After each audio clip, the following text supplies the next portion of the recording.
Soul Hackers 2 might be the most disappointing launch yet for any Atlus title, any major Atlus title.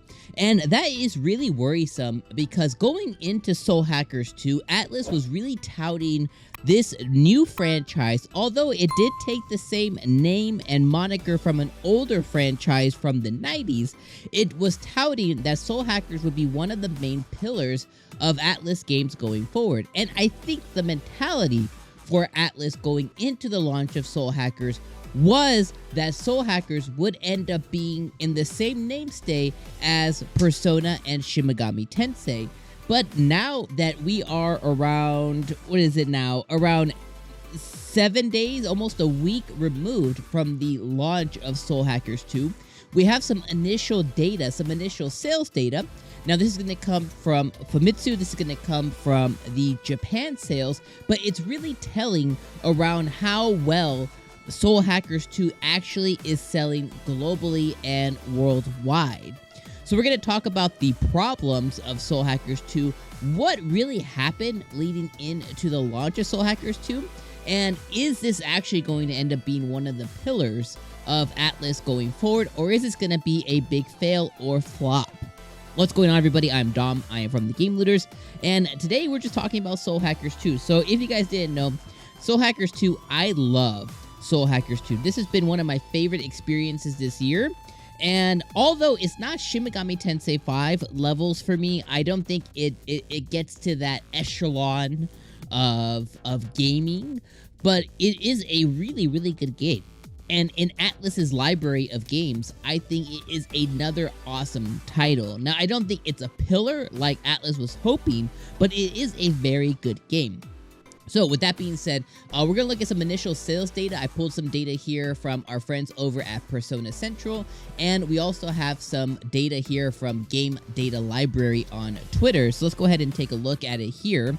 And I'll kind of show you guys some of the initial sales data. So if we look at the initial sales data, again, this comes from our friends over here at Persona Central. I will put the link to this article in the description here. But Soul Hackers 2 sells 52,000 copies in the first week in Japan, and that's not really good. So if we look at some of the initial sales data here, you guys can see that the initial Soul Hackers 2 on PlayStation 5 is just over 20,000. That's to be expected. The install base right now for the PlayStation 5 is much smaller. Then on PlayStation 4, where it is larger, it does have a larger presence, sold 31,000. So it's combining for around almost 52,000 copies sold. But if we look at some of the other titles that have come out, we can see that the original Soul Hackers, was selling respectively around 160,000 copies in their first week. We see that Devil Summoner sold 76,000, and we can see that the Soul Hackers remake during its first week sold 73,000. And to further back up this data, we're going to look at Game Data Library, who put together this really cool chart for us too. And we can see kind of where this ranks overall in Atlus's most recent lineup. So we can see that obviously the worst performing Atlus title over the last decade or so has been Tokyo Mirage Sessions. Obviously, that's to be expected. The Wii U install base, talk about small. There was like 3 people in Japan that owned Tokyo Mirage Sessions, so this is to be expected here. But that sold 23,000 during its first initial launch in Japan. Radiant Historia right behind it, which was a remake, this is the initial Nintendo DS launch. So this was a brand new Atlus published title here, so 34,000. Then we get to Soul Hackers 2, and this is combining PS4 and PS5. Now, the numbers we don't have yet is Xbox and Steam. I did check the Steam stats, and it looks like during its first week, it sold around 41,000 copies on Steam so far, last time I checked last night. So if you combine that with Japan, that is roughly in and around 92,000 sold between Japan and between Steam. you accompany that with the worldwide release on PS4, PS5, and Xbox. I would roughly say a guesstimate for Soul Hackers 2 so far, roughly I would say about 200k worldwide, which is not good at all. If you look through some of these other titles, the first week launch of Persona 5, 344,000. Obviously, we knew this was not going to be any kind of Persona 5.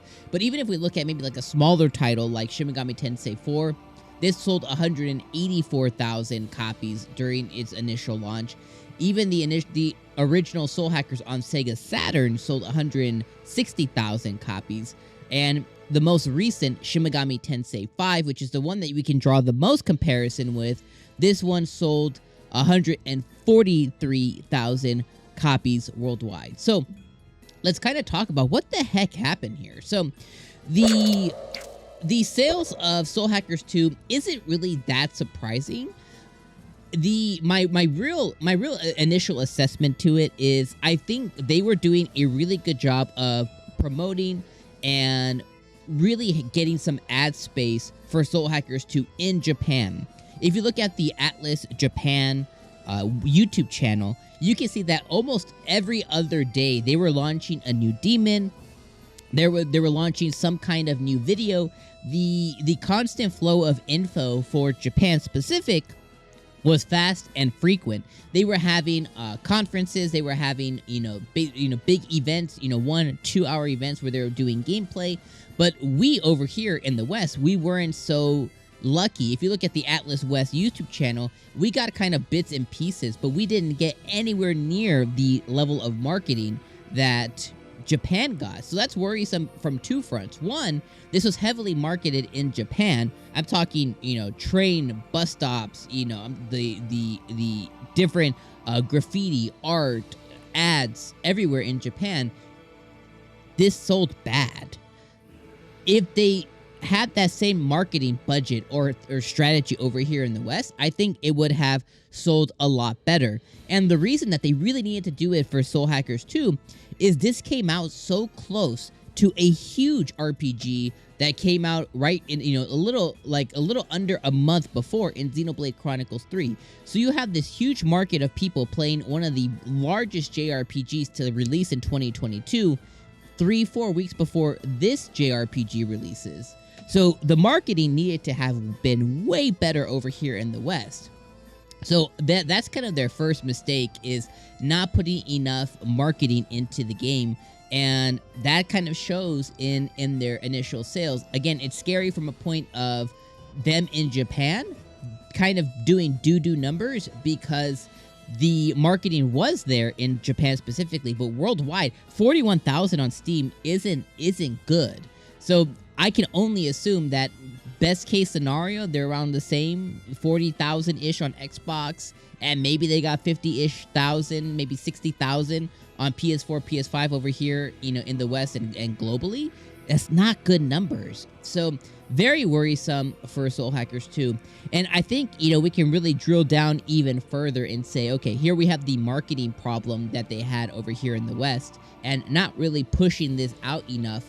And what's funny from Atlas too, and I love Atlas, my friends, hey, you guys, my friends over at Atlas, what's funny too is there's no other Atlas release right now. So it's like any budget you had was to push this one game. So that's what's worrisome as well a bit too. The last thing I'll say is I think the biggest mistake that Atlas made, and this comes from, the big cheeses in Atlas in Japan. This isn't necessarily something of Atlas West or, anybody that could do here, but huge mistake choosing, and they must have gotten a check for it, but huge mistake choosing Xbox over Nintendo Switch. And maybe they didn't even need to choose, but huge mistake not having the development team that worked on the ports for Steam, that worked on the ports for Xbox. Huge mistake not having them also port this over to the Switch. The Switch right now has over 100 million people in the install base, and a lot of people on that platform recently, last year, got introduced to Shin Megami Tensei 5. A huge population of people were playing Shin Megami Tensei for the first time. That same population of people can now be playing Soul Hackers, right?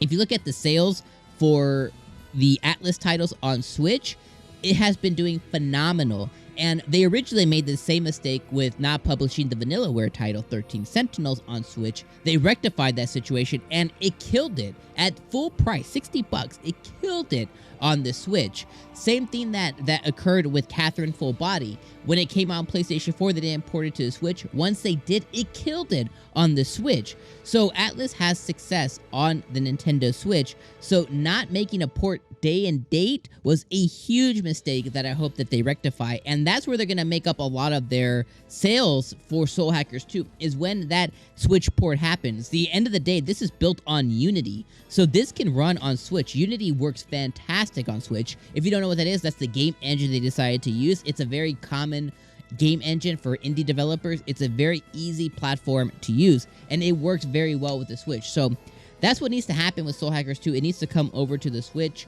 They needed to have a better marketing budget behind this, and I think that if you were to ask somebody who might be into JRPGs, or who might be a little bit into RPGs, to be like, hey, did you play Soul Hackers 2? They may not even know what it is, and that's a problem.